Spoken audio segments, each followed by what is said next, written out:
So we have a new Golgari commander, Vraska the Silencer.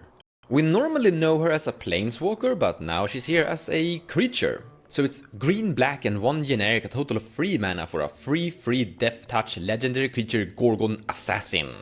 And then she comes with a really interesting ability. Whenever a non-token creature an opponent controls dies, you may pay 1. If you do, return that card to the battlefield tapped under your control. It's a treasure artifact with tap, sacrifice this artifact, add 1 mana of any color, it loses all other card types. So whenever an opponent's creature that is not a token dies, you pay 1 mana and you basically get a treasure.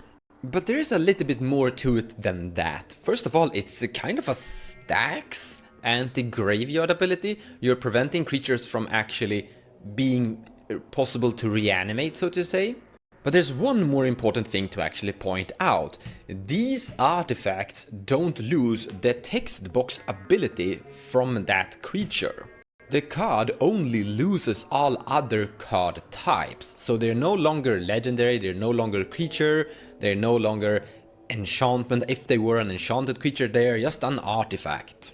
The artifact can still have a power and toughness. For example, vehicles have a power and toughness, but they are only creatures when they are crewed. So this is something of the same.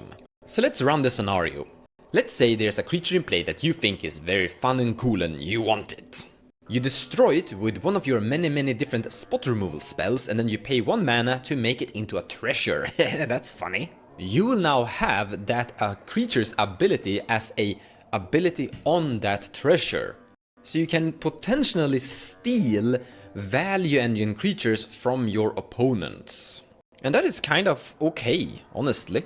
The problem is that if this is your commander, you don't really have a game plan. Like, sure, you can sit with this and value engine throughout the game, interacting with your opponents and building a huge treasure army. I guess that the go-to combo for this commander would be something like Revel the Riches, where you win the game if you have enough treasures. And yeah, this commander is creating treasures. So sure. And you're playing black, so I guess that Adnos or Necropotence or Bola Citadel is a potential option for you. But still I'm skeptic. So as a finalized review, I think this commander is going to struggle, honestly. If you bring this to a tournament, I think she's going to sit there, do her thing, interact a tiny bit, and then be outperformed by some form of cool combo that she can't really interact with or outspeed herself. But what about having this inside the 99 as a value engine? Something that is creating treasures for you or potentially creating value engines for you as well? Maybe. Her interactive ability of preventing creatures from actually going to the graveyard where they can't loop that creature isn't something that is currently necessary inside this format. Like, you're not really affecting that many different strategies that are popular currently.